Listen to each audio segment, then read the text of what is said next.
Bueno, sí. Pedimos, hermanos, que se acomoden con orden. Obviamente, ni modo que con desorden, ¿no? Ni modo que dijera, vénganse el caos, ¿no? Primero el calorón, luego el niño. Ahora Alberto, ¿no? Se llama. Ay, pero gracias a Dios, ¿no? Por las lluvias. Que estaba el sol, que en algunas regiones de la República Mexicana estaban muriéndose, cayéndose muertos los periquitos y los changuitos aulladores. Qué horror, qué calor tan terrible. Y esta lluvia vino a refrescar. No me puedo quejar, no me puedo quejar. Y hubo una región de Monterrey, aclárenme hermanos, hubo una región donde dicen que no había llovido durante 10 años. Y por primera vez en 10 años llovió. Y se llenaron las presas, gracias a Dios, ¿no? O sea, la misericordia de Dios, porque muchas veces cuando hay sequía es porque hay mucha idolatría, mucho paganismo, mucha brujería.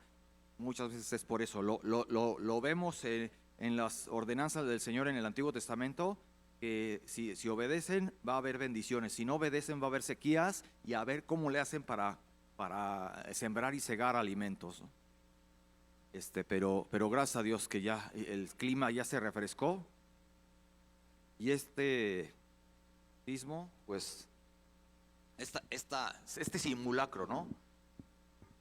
Estuvo bien porque luego con los cambios de temperatura pueden haber uno que otro agrietamiento y se mueve la ciudad. Y pues esta ciudad, ¿no?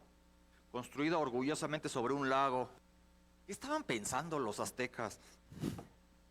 ¿Qué estaban pensando, eh? Qué tremendo. Hermanos, buenos días. Sí, muy buenos días. Ya pasaron los niños a la escuela dominical. Esperemos que... Aquí veo un área con mucho, más bien con nada. Un área sin gente. Si pueden echarse adelante y llenarlo un poquito, los agradecería. Pero bueno, como sabrán, hermanos, seguimos en la epístola de Pablo a Tito. Y como podrán saber ustedes, mis hermanos, en muchas ocasiones las epístolas paulinas son escritas primero con una explicación teológica y doctrinal, ¿no es cierto? Profundizando en los propósitos de Dios, en su persona, en su misericordia, en su exhortación, y cómo en su gracia trabajó personalmente con alguien como el apóstol Pablo, ¿no? Tan solo imaginemos cómo en la mente de este apóstol todas las historias, imagínense eso, cómo en la mente de Pablo todas las historias, profecías, doctrinas y revelaciones que estudió en su escuela judía allá con el rabino Gamaliel fueron cumplidas en la venida y la persona de Cristo. ¿Se pueden imaginar todas esas maravillas que deleitaron a Pablo? Ha de haber sido algo fascinante, algo glorioso. Así que vamos a leer nuestro pasaje del día de hoy, hermanos. Tito, ¿qué? 2 del 11 al 15. Ay, permítanme. Tito 2 del 11 al 15. Amén. Porque la gracia de Dios, amén. Porque la gracia de Dios se ha manifestado para salvación a todos los hombres, enseñándonos que renunciando a la impiedad y a los deseos mundanos, vivamos en este siglo sobria, justa y piadosamente, aguardando la esperanza bienaventurada y la manifestación gloriosa de nuestro gran Dios y Salvador Jesucristo, quien se dio a sí mismo por nosotros para redimirnos de toda iniquidad y purificar para sí un pueblo propio, celoso de buenas obras. Esto habla y exhorta y reprende con toda autoridad. Nadie te menosprecie. Bendito Señor, gracias te damos por tu palabra tan hermosa. Ilumínanos para poder entender las verdades profundas de este pequeño pasaje, Señor, que escribió Pablo a su discípulo Tito. Gracias, Señor, porque nos has traído con bien y debido a cualquier percance, de todas maneras, aquí estamos, Señor. Gracias te damos. En el nombre de Cristo. Amén. Pues, hermanos, como ya hemos visto, en una carta como esta y en especial en los capítulos 1 y 2 de Tito, Pablo le está pidiendo los requisitos que debe tener la gente que ministre en la iglesia de Creta. Tengan muy bien presente eso. Pablo envía a Tito a la isla de Creta para que ponga en orden las cosas, ¿no? Para darle finalmente una profunda razón por la que ellos hacen todo esto. Y eso es lo que estamos leyendo y estudiando en esta ocasión, ¿no? La razón, causa, Pablo le pide, como lo mencioné ahorita, todos los requisitos. Pablo le pide a Tito que ponga orden y pide todos los requisitos de ancianos, ancianas, jóvenes, todas sus obligaciones. Y ahora le explica la hermosa motivación por la que tanto la gente de Creta como nosotros en la iglesia hacemos lo que hacemos, ¿no es cierto? Porque esperamos la manifestación gloriosa de nuestro Señor Jesucristo. Amén. Esa es la esperanza de todo creyente. Ahora vean esto. Observen bien este pasaje en particular. Hay algo muy curioso aquí. Imagínense que esta porción de la escritura es un sándwich. Los versículos 11 y 15 son como los panes, las rebanadas, el pancito. Fíjense bien, el 11 y 15 son como los panes y los versículos son 12, 13 y 14 son el contenido, el guisado. Si volteáramos el guisado a la inversa, es decir, que los versículos fueran 14, 13 y 12, con este nuevo orden del sándwich, toda esta porción parecería un mensaje evangelístico. Fíjense bien, en orden, en esencia iría más o menos así. Fíjense bien, lo voy a leer despacio. ¿Ya, sí me están entendiendo? 11 y el último versículo, el pan, y los 3 versículos de medio volteados. Así más o menos diría: porque la gracia de Dios se ha manifestado para salvación a todos los hombres. Nuestro Salvador Jesucristo se dio a sí mismo por nosotros para redimirnos de toda iniquidad y purificar para sí un pueblo propio, celoso de buenas obras. De modo que guardamos la esperanza bienaventurada y la manifestación gloriosa de nuestro gran Dios, enseñándonos que, renunciando a la impiedad y a los deseos mundanos, vivamos en este siglo sobria, justa y piadosamente. Esto habla y exhorta y reprende con toda autoridad. Tito, nadie te menosprecie. Está padrísimo, ¿no? Ahí está el evangelio, en ese orden. Tanto lo que Cristo hizo por nosotros, como la responsabilidad que nos toca a nosotros. Sin embargo, preguntémonos, ¿por qué lo escribió Pablo en el orden como lo dejó ahí? Este orden nos revela que tanto Pablo como su discípulo Tito no solo estaban completamente convencidos del poder del evangelio y de la doctrina, sino que ya estaban bien familiarizados con ella. Ya estaban muy familiarizados. Un ejemplo de la vida cotidiana: piensa en una película que te guste mucho y que ya la has visto varias veces. Si estás con una amistad en una reunión y esa persona te platica varias escenas de esa película, pero en desorden, eso para ti no es ningún problema. No te van a confundir. Todas esas escenas las cachas en tu mente y las pones en su lugar correcto porque ya estás muy familiarizado con el orden que va la trama. ¿No es así? Pues algo similar sucede aquí. Este orden inverso a mí personalmente me revela que Tito ya estaba muy bien entrenado en estos gloriosos temas, ¿no? En estos gloriosos temas, y que él dominaba ya sin problema. Lo que había era una madurez aquí. Seguramente Pablo le dio un seminario, ¿no? Y un entrenamiento intensivo a algunos discípulos que se haya ganado Pablo a lo largo de su ministerio, ¿no? Entre ellos obviamente Tito y Timoteo. Y todos estos versículos, hermanos, seguramente por su lado ya mostraban amor y genuino interés por la doctrina. De modo que no importaría el orden en que se los relataba, ellos iban a cacharlo todo, cada uno en su lugar, cada cosa en su lugar. Así que, pues en el orden inverso, hermanos, en el orden inverso que ahorita lo acabamos de leer, hace poco, yo diría que es en plan evangelístico. Pero en el orden que lo escribió y dejó Pablo registrado, diríamos que es en plan seminario. Y como estamos en una congregación, entonces vamos a estudiar esto en el plan seminario, en el orden original tal y como lo dejó su autor. ¿Les parece? Esto nada más es algo que les quería compartir, pero vamos a enseñarlo tal y como lo dejó Pablo. Así que empecemos, hermanos, con la gracia salvadora. Porque la gracia de Dios, ahí están en el primer versículo. Gracia de Dios. Gracia viene del griego charis, que también se traduce como favor. De ahí sacamos la palabra carisma. Carisma. Esa palabrita también se traduce como favor, amabilidad. Es un regalo, el regalo inmerecido que está disponible para todos los hombres todo el tiempo. Vemos, hermanos, Dios no tiene un evangelio de gracia para algunos y un evangelio de ley o autojustificación por mérito para otros. Todos los hombres podrían encontrar la salvación en la gracia de Dios. Y esta, ¿qué dice ahí? Se ha manifestado para salvación.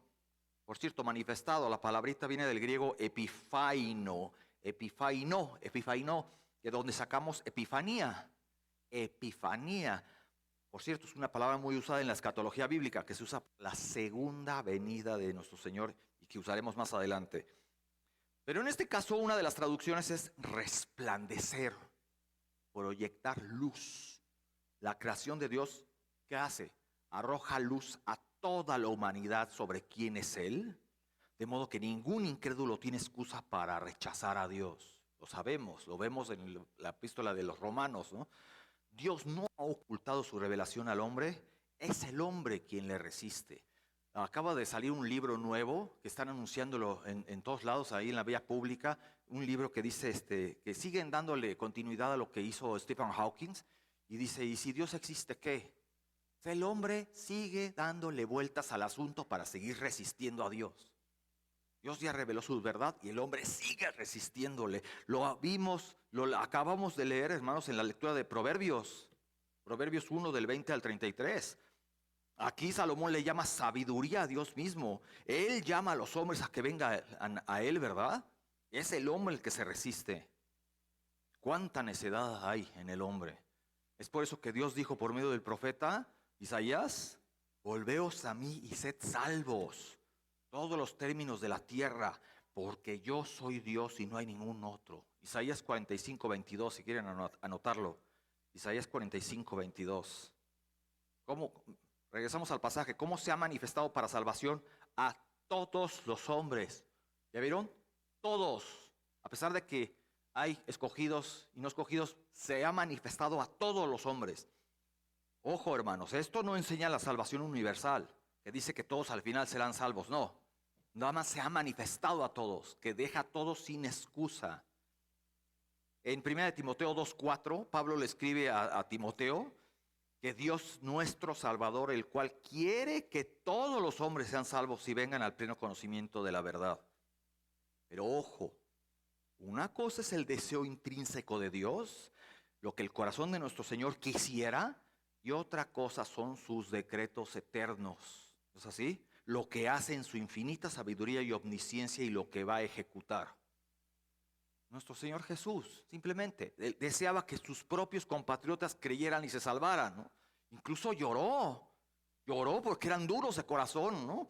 Ni con los milagros ni con las verdades que Él dijo bajaban el orgullo y comenzaban a creer en Él. Así que Pablo aclara en el primer versículo de esta carta a Tito que la salvación se hace eficaz solo por medio de la fe de los escogidos de Dios. Ahí está el principio de la epístola, la fe de los escogidos de Dios. A menos que Dios nos arrastre hacia Él, es como bajamos el orgullo y abrimos el corazón. Permítanme. Ahora vamos al versículo 12. Versículo 12. ¿Qué es lo que nos enseña la gracia? ¿Qué es lo que nos dice, hermanos? Enseñándonos que renunciando a la impiedad y a los deseos mundanos. La palabra del griego antiguo para enseñándonos es paideu, de paidos, de enseñanza. Tiene en mente lo que un padre hace por un niño. Habla de todo el proceso de entrenamiento, ¿no? Lo que es enseñanza, aliento, corrección, disciplina e incluso castigo.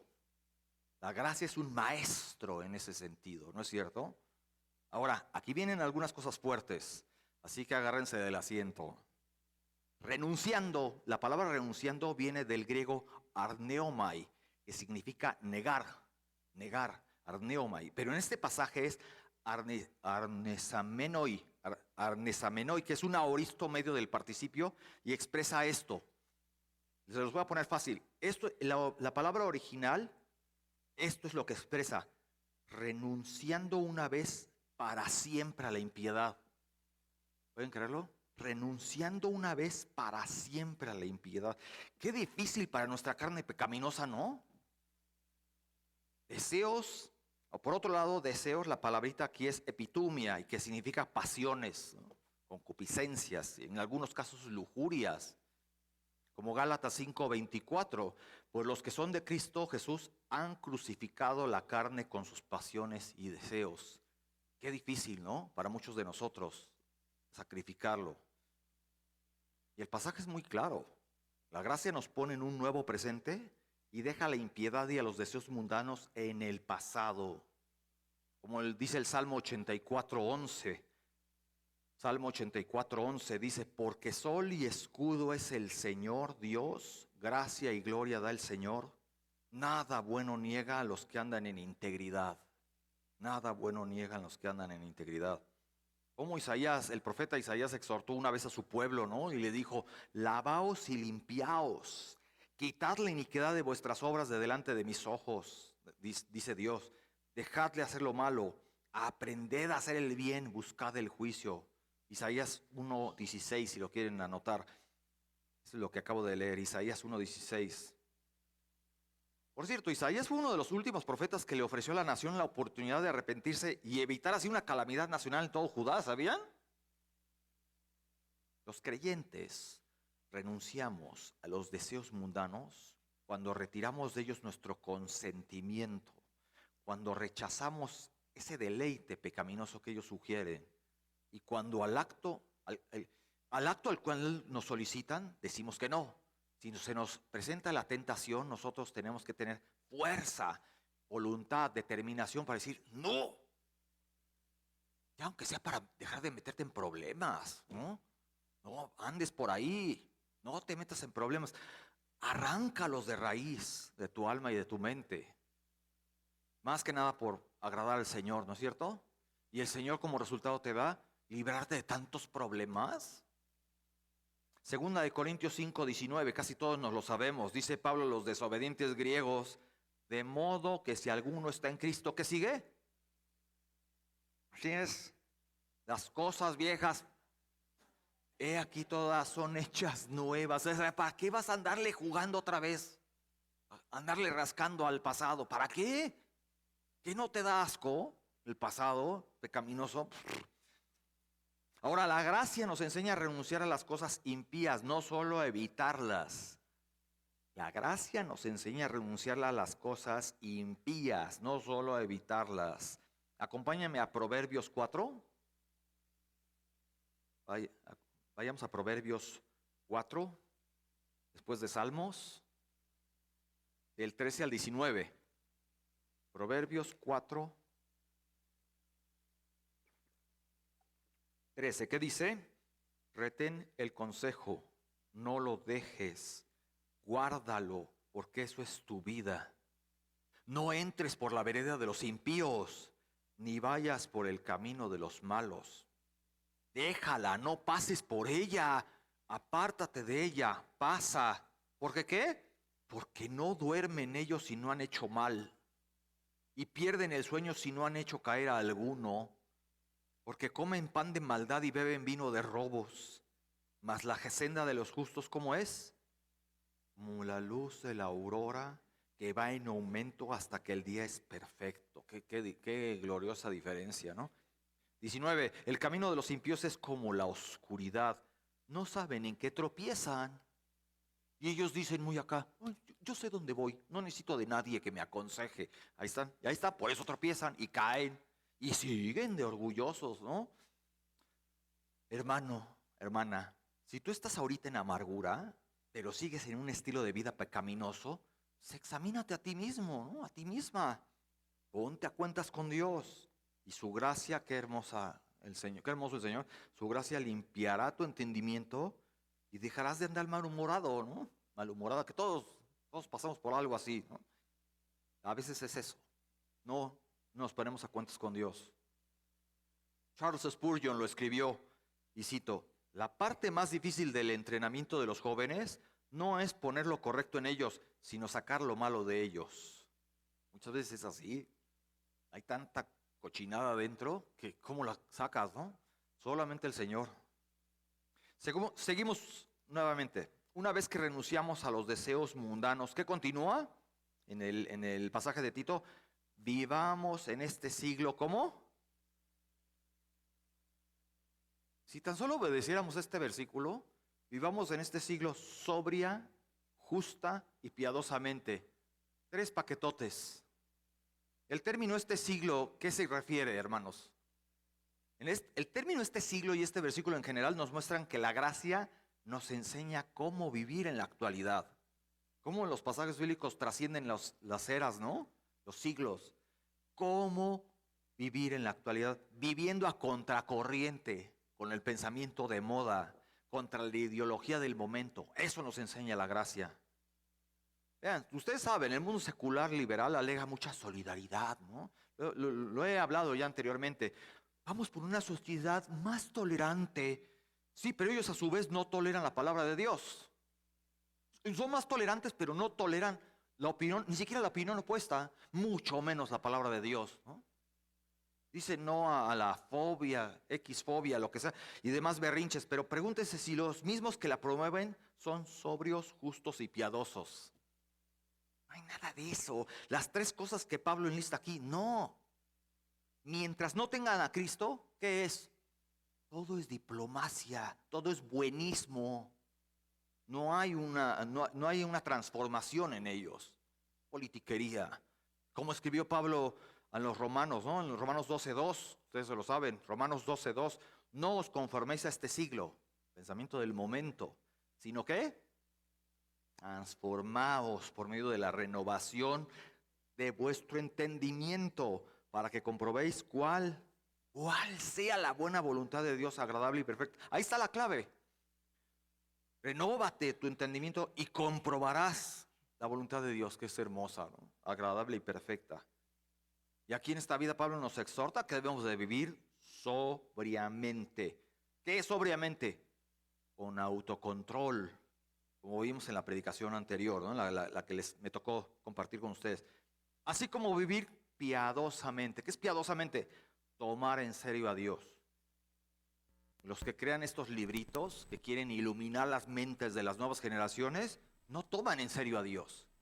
Vale, son agnósticos o ateos. No les importa a Dios. No tomar a la ligera a Dios. Eso es vivir piadosamente.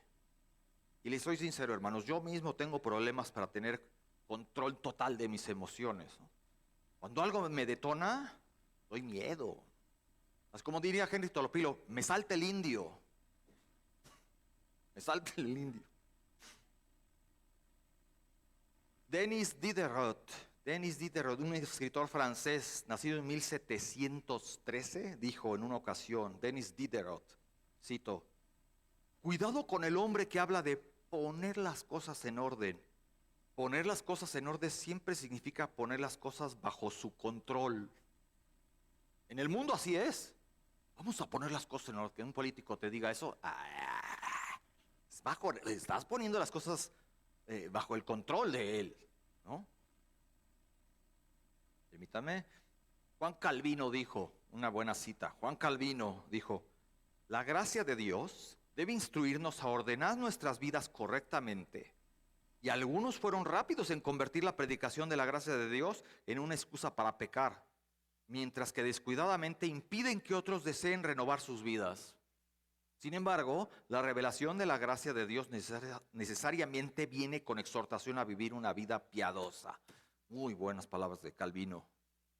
Hermanos, no tenemos excusa para perseverar en pecados que no nos llevan a ningún lado, así como a la apatía, ¿no? A no desarrollar nuestros dones para servir al Señor. Así que, si es que tenemos al Espíritu Santo y gozamos de su bendita gracia, ¿no es cierto? ¿Qué dice Romanos 6, del 1 al 2? Anótenlo. Romanos 6, del 1 al 2. ¿Qué pues diremos? Muy famoso el pasaje. ¿Perseveraremos en el pecado para que la gracia abunde? De ninguna manera, porque los que hemos muerto al pecado, ¿cómo viviremos aún en él? Y hay gente que dice, no, pues ya estás bajo la gracia de Dios, ya sigue haciendo tu vida, ¿no? Haz lo que quieras. No, ¿cómo? Seguir así hasta en cierta manera, seguir así ese estilo de vida, en cierta manera es como una actitud desafiante contra Dios, ¿no creen? Como que, no me puedes hacer nada, ya estoy bajo la gracia y siguen. No, eso es desafiar a Dios, ¿no? Sí, dejémosle esa actitud a los impíos, pero nosotros No, no encaja, hermanos. Es una contradicción. Ezequiel 36, 27. Aquí Ezequiel profetizó lo que Dios haría en nosotros. Ezequiel 36, 27 dice: pondré dentro de vosotros mi espíritu y haré que andéis en mis estatutos y que cumpláis cuidadosamente mis ordenanzas. Si Dios en su gracia nos salvó y nos dio su espíritu, ¿vamos a seguir de necios? Juan Crisóstomo, uno de los grandes puritanos, Juan Crisóstomo decía, y cito: las cosas mundanales son las que no podemos llevarlas al cielo, sino que se desintegran con todo lo del mundo presente. Uno es muy miope y pone todo su corazón y aplica todo su esfuerzo a cosas que debe dejar atrás cuando salga de este mundo. Buenísimo, ¿no? Hermanos, lo más cercano a Cristo que va a ver el mundo impío va a ser nuestra vida. Lo más cercano. Seamos dignos de representarle. Hay tantos representantes del cristianismo que dan vergüenza. Seamos nosotros un ejemplo. Y no para alzarnos el cuello, no. Es para, caray, que la gente se convierta, ¿no? Seamos dignos de representar a Cristo. Dejemos ya de tonterías, ¿no? De obsesionarnos con cosas trascendentes. Obedezcamos al Señor, ¿no? Anhelemos con emoción su segunda venida, ¿no es cierto? Reflejemos su gloria mientras Él viene. Es por eso que Pablo dice ya en el versículo que sigue, ¿qué dice? Aguardando la esperanza bienaventurada y la manifestación gloriosa de nuestro gran Dios y Salvador Jesucristo. A ver, hermanos, mucha atención. Todo esto lo voy a explicar desde una perspectiva paulina. Para entender esto, no me voy a ir a las cartas de Pedro, ni Judas, ni las de Juan, ni al Apocalipsis que también escribió el apóstol Juan. Hay que analizar las cosas, hermanos, hay que analizar las cosas en su contexto. Y lo que deseamos en este caso es conocer qué es lo que había en la mente de Pablo. ¿Entienden? ¿Qué es lo que Dios mediante el Espíritu Santo le reveló personalmente a Pablo para escribir estas cosas a Tito? ¿Ok? Vamos a hacer esto. Aguardando la esperanza bienaventurada. ¿Qué es aguardar? Aguardar significa que debemos vivir cada día en continua anticipación y expectativa, con la convicción de que nuestro Señor Jesús podría venir en cualquier momento. Esta esperanza se convierte en una realidad, ¿no?, transformadora de nuestra vida, haciendo que Dios sea glorificado a través de nosotros, ¿no es cierto? La esperanza bienaventurada, ¿qué es? Nos trae gozo, ¿no? Eso es. La esperanza bienaventurada nos trae gozo, nos alienta durante las pruebas en este mundo, hermanos. También debería ser que nos detengamos y evaluemos nuestros pensamientos, ¿no? Nuestros pensamientos, nuestras palabras, nuestras acciones. Y también la palabra bienaventurada puede significar feliz o triplemente bendecido, ¿no? Nuestra esperanza es bienaventurada porque el regreso de nuestro Señor será una experiencia gozosa en nosotros. Seguramente vamos a llorar quebrantados cuando le veamos cara a cara. No podemos tomar esto a la ligera, hermano. Va a ser algo glorioso. Vamos a llorar. Las pruebas de esta vida habrán terminado y veremos que las aflicciones del tiempo presente no son comparables con la gloria venidera que nosotros ha de manifestarse, como dice Pablo a los Romanos, ¿no? La palabra esperanza no comunica incertidumbre en el sentido de, ay, espero que algo bueno pueda ocurrir.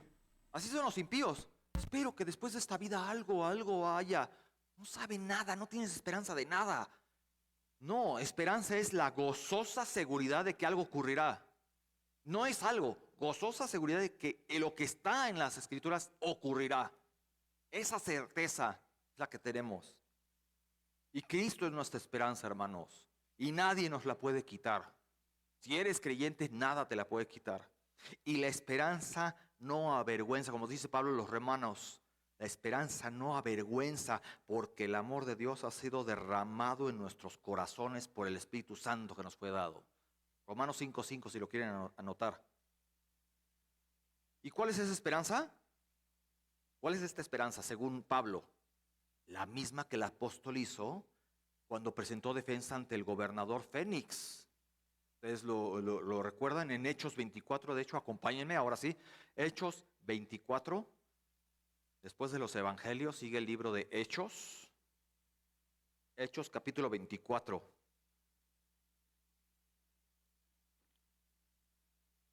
Capítulo 24, versos 14 al 16. Hechos 24, 14. Vean qué respuesta tan espléndida dijo Pablo ante el gobernador. Vean, aquí Pablo dice, pero esto te confieso, Fénix, esto te confieso, que según el camino de ellos ¿quiénes? Tértulo y sus acusadores, a eso se refiere Pablo, que según el camino de ellos llaman herejía. Así sirvo al Dios de mis padres, creyendo todas las cosas que en la ley y en los profetas están escritas, teniendo ¿qué? Teniendo esperanza en Dios, la cual ellos ¿quiénes? Todos los judíos que lo acusaban a Pablo, lo cual ellos también abrigan, de que ha de haber resurrección de los muertos, así de justos como de injustos. Y por esto procuro tener, ¿qué dice? Siempre una conciencia sin ofensa ante Dios y ante los hombres. Vean nomás. Así que, ¿cuál esperanza? La que todo creyente tiene cuando reposa la palabra de Dios en su alma. De modo que cualquier ataque de incrédulos no logrará ni moverlo ni desanimarlo. Seguimos con el pasaje de Tito, hermanos. Y la manifestación gloriosa. La palabra griega para manifestación aquí se traduce nuevamente epifanía, ya lo había mencionado, ¿no? Epifaneia. Expresa una visibilidad personal. ¿Hay aguas con ese teléfono? Ojalá no sea urgente. Expresa una visibilidad personal cuando venga nuestro Salvador, ¿no es cierto? Por cierto, este pasaje muestra una vez más la deidad de Cristo. ¿Ya se fijaron? Ya que Pablo en el original griego se refiere a las características de una sola persona. ¿Ya vieron? Cristo es nuestro gran Dios y Salvador. ¡Tan clarísimo! Cristo nuestro gran Dios y Salvador. Anótenlo, para los testigos de Jehová y los mormones. Y uno que otro arriano o unitario, esos. Ay, cada vez salen nuevos. Si Cristo no fuera Dios, este pasaje sería una herejía. Este pasaje sería una herejía. No puede el hombre, el más ateo, no puede negar la existencia de Cristo en la historia, pero se niega a creer que es hijo de Dios y que es Dios encarnado. Pero si no lo fuera, este pasaje sería una herejía. Pero fíjense, estas son palabras muy parecidas a Tomás, cuando ve a Cristo resucitado y toca las heridas de sus manos. ¿Y qué dice? Mi Señor y mi Dios. Va junto con pegado, es mi Señor y es mi Dios, ¿lo ve? La manifestación gloriosa el Señor podría suceder en cualquier momento. El Señor venga por su iglesia, la que incluye a todos los creyentes en Cristo. Y este evento se llama el rapto. Y aquí es a lo que quería llegar. ¿Quieren saber cómo será anunciado? Vamos a Primera de Tesalonicenses. Primera carta a los Tesalonicenses. Está un poquito antes de Timoteo y Tito. Y también es una carta escrita por Pablo. Primera de Tesalonicenses, vamos al capítulo 4. Vamos al capítulo 4. Les doy un poco de contexto. Pablo había llegado a saber que había ciertas cuestiones y problemas en la iglesia, ¿no? De Tesalónica. Y el apóstol pasa ahora a examinar unas y otras, ¿no? Primero les exhorta a corregir problemas morales, luego los alienta a sobresalir en un genuino amor, buscando lo mejor para los demás. Así que cuando Pablo estuvo en Tesalónica, les enseñó que un día el Señor volvería y que llevaría de súbito a todos los creyentes al cielo. Un acontecimiento comúnmente conocido como el arrebatamiento. Obvio que les había enseñado que este arrebatamiento podría tener lugar en cualquier momento, sin que ningún acontecimiento necesariamente hubiera que interponerse. Así que al morir algunos cristianos, la iglesia se sentía triste. La iglesia se sentía entristecida que fuesen a perderse el arrebatamiento, ¿no? Pero Pablo aquí escribe para consolarlos, asegurándose que todos los creyentes en Cristo quedarán incluidos en este acontecimiento. Vean, de hecho, los que hayan muerto irán primero y serán seguidos de inmediato por los cristianos que queden con vida. Vean, 1 Tesalonicenses 4, 13 al 18. Tampoco queremos, hermanos, ¿están ahí? Tampoco queremos, hermanos, amén, que ignoréis acerca de los que duermen, para que no os entristezcáis como los otros que no tienen esperanza. ¿De quiénes habla? Los impíos. Porque si creemos que Jesús murió y resucitó, así también traerá Dios con Jesús a los que durmieron en él. Qué bonito el eufemismo, ¿no? Durmieron en él. Por lo cual os decimos esto en palabra del Señor, que nosotros que vivimos, que habremos quedado hasta la venida del Señor, no precederemos a los que durmieron, porque el Señor mismo con voz de mando, con voz de arcángel y con trompeta de Dios, descenderá del cielo, y los muertos en Cristo resucitarán primero. Luego nosotros, los que vivimos, los que hayamos quedado, seremos arrebatados juntamente con ellos en las nubes para recibir al Señor en el aire, y así estaremos siempre con el Señor. Por tanto, alentaos los unos a los otros con estas palabras. Y ahí andamos nosotros picándonos y ladrando unos a otros. Alentaos unos a los otros con estas palabras, dice Pablo. Ahora vamos al 5, 5 del 1 al 11. Ok, ahora vamos al 5 del 1 al 11, que es el capítulo siguiente. Rápido les doy contexto. Pablo sigue su discusión de los eventos del porvenir en la siguiente sección, ¿no? En el capítulo 5. Pero cambia de tema del arrebatamiento al día del Señor. Y el día del Señor es un término del Antiguo Testamento donde se utiliza para describir la venida de Dios en juicio. Ahí es en juicio. Y aquí Pablo le asegura enfáticamente a los creyentes que ellos no van a experimentar el día del Señor. ¿Por qué? ¿Por qué creen? Porque ya no, el juicio ya no se aplica a los creyentes. Aparentemente algunos en Tesalónica estaban dudosos, pensaban que la persecución que estaban soportando era esta, la mera tribulación. Así que vamos al 5, ahí mismo, el capítulo 5, empezando, versículo 1 dice: pero acerca de los tiempos y de las ocasiones, no tenéis necesidad, hermanos, de que yo os escriba, porque nosotros sabéis perfectamente que el día del Señor vendrá así como ladrón en la noche. Que cuando digan paz y seguridad, entonces vendrá sobre ellos destrucción repentina, como los dolores a la mujer encinta, y no escaparán. Mas vosotros, hermanos, no estáis en tinieblas, para que aquel día os sorprenda como ladrón. Porque todos vosotros sois hijos de luz e hijos del día, no somos de la noche ni de las tinieblas. Por tanto, no durmamos como los demás, o sea, andar distraídos, ¿no? Sino velemos y seamos sobrios. Pues los que duermen, de noche duermen, y los que se embriagan, de noche se embriagan. Pero nosotros, que somos del día, seamos sobrios, habiéndonos vestido con la coraza de fe y del amor, y con la esperanza de salvación como yelmo. Muy parecido a la carta a los Efesios, ¿no? Porque no nos ha puesto Dios para ira. Hay algunas corrientes que dicen eso, que los creyentes van a sufrir la tribulación. Aquí, ¿qué dice? No nos ha puesto Dios para ira, sino para alcanzar salvación por medio de nuestro Señor Jesucristo. Amén, ¿verdad? Quien murió por nosotros para que ya sea que velemos o que durmamos, o sea, morir en Cristo, vivamos juntamente con Él. Por lo cual, animaos, nuevamente Pablo dice, animaos unos a otros y edificaos unos a otros, así como lo hacéis. Qué hermoso, ¿no? Palabras las de Pablo le dice a los creyentes. Dios no nos ha puesto para ira, sino para alcanzar salvación. Dice el hermano R.C. Sproul, que por cierto está con el Señor. R.C. Sproul escribió que Pablo asume que cristianos y no cristianos por igual estarán vivos y presentes cuando llegue ese día. Parece, ¿no? En otras palabras, dice Sproul, el arrebatamiento de los cristianos, mencionado en el capítulo 4, no tendrá lugar antes de la llegada del día del Señor, es juicio, el cual también traerá una destrucción repentina e inescapable para los malvados. Perdón, hermanos, me hice algo aquí.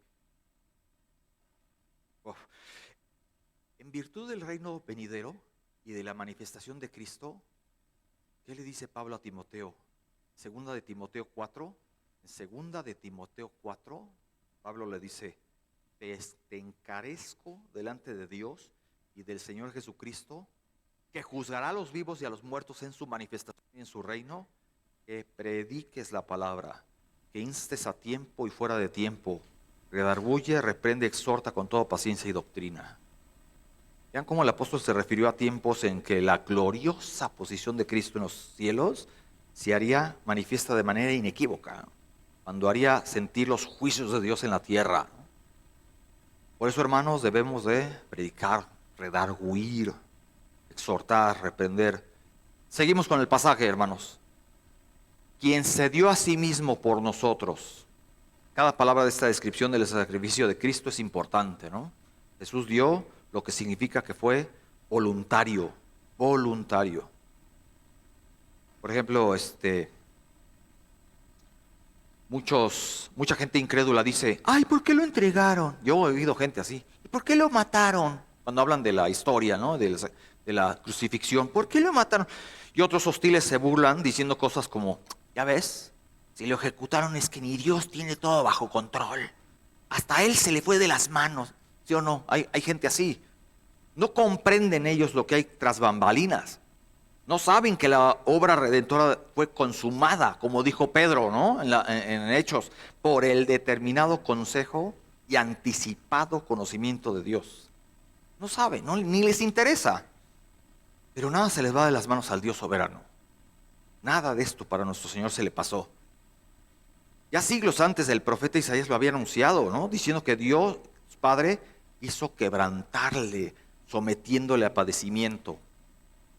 Cuando Él se entrega a sí mismo como ofrenda de expiación, la voluntad del Señor en su mano prosperará. Ustedes lo ven en Isaías 53. Es tan hermoso esto, y pocas veces podemos comprender la magnitud de esto, hermanos. ¿Qué creencia o religión tiene un Mesías o un Salvador que esté cumpliendo todas las profecías? Nadie. ¿Qué otra profecía ahí inventada y manipulada? Pero nadie que la haya creado Dios mismo. Una por una el Señor lo cumplió. Y todo esto de su iniciativa, por amor. ¿Quién más? ¿Y para qué se dio a sí mismo? ¿Qué sigue, hermanos? ¿Qué sigue en el pasaje de Tito? Para redimirnos de toda iniquidad. Precioso, ¿no? Redimir significa ser liberado de la esclavitud a través del pago por un rescate. Repito, redimir es ser liberado de la esclavitud a través del pago de un rescate. ¿Entienden? En la antigüedad así pasaba. El que compraba esclavos se convierte en su señor, ¿no es cierto? Asimismo, somos liberados de la esclavitud del pecado y somos comprados por Cristo para su servicio. Debe ser preciado para los creyentes que consideren estos puntos. Y les enlisto unos puntos preciosos que encontré y se los quiero compartir. Como paralelismos, hermanos, lo voy a decir. Cristo vino la primera vez para salvar el alma del hombre. Él vendrá una segunda vez para resucitar el cuerpo. Él vino la primera vez a una crucifixión. Él vendrá una segunda vez a una coronación. Él vino la primera vez a un pesebre, Él vendrá una segunda vez a un trono. Cristo vino la primera vez en humildad, Él vendrá una segunda vez en gloria. Él vino la primera vez y fue juzgado por el hombre, Él vendrá una segunda vez para juzgar a todos los hombres. Él vino la primera vez y compareció ante Pilato, Él vendrá una segunda vez y Pilato comparecerá ante Él. Los cristianos deberíamos vivir esperando activamente el regreso de Cristo en gloria, hermanos. Amén. Seguimos con el pasaje. Un pueblo propio. La palabra que hemos traducido como propio es periousos. Es interesante aquí porque significa reservado para. Reservado para. Y era usado especialmente para aquella parte del botín de una batalla, una campaña que el rey conquistador apartaba para sí mismo, ¿no? celoso de buenas obras. Ya estamos acabando, hermanos. Celoso de buenas obras, como lo que le fue ordenado al pueblo de Israel en Éxodo 34:14. Porque no te has de inclinar a ningún otro Dios, pues Jehová, cuyo nombre es celoso, Dios celoso es. Somos redimidos y comprados para vivir con celo. Con celo. Dice R.C. Sproul, nuevamente cito a Sproul: lejos de promover la complacencia, la gracia redentora de Cristo nos motiva con más fuerza al amor agradecido de los creyentes, expresado en obediencia. Lo vuelvo a leer, hermanos. La gracia redentora de Cristo nos motiva con más fuerza al amor agradecido de los creyentes, expresado en obediencia. Y así como Dios es celoso, Él es el único digno de toda honra, así nosotros deberíamos tener un celo con conocimiento, ¿no? Celo por la rectitud de nuestra propia vida, hermanos. No por celo por la vida de otra persona. No quieres que el otro sea correctito. Celo por tu propia vida, analizándonos, hermanos. Esto habla y exhorta, reprende con toda autoridad. Nadie te menosprecie. Ya son las palabras finales de Pablo a Tito, ¿no? Aquí cada uno de los mensajeros de Dios, como Tito y nosotros, somos enviados a hablar, exhortar y reprender, ¿no? Exhortar viene del griego parakalei, que también es rogar, consolar, amonestar. Reprender se traduce del griego elenche, que también se aplica para redarguir. Y convencer y exponer algo a la luz. Ya, ¿y cómo debía hacerlo Timoteo y Tito? ¿Cómo debían hacer todo esto? ¿Titubeando?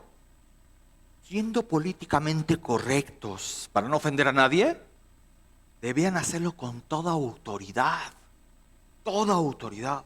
Hermanos, nosotros no estamos en un club social, ni hemos creado una logia que siga un hombre mortal, ni tenemos el legado de cualquier hombre corruptible.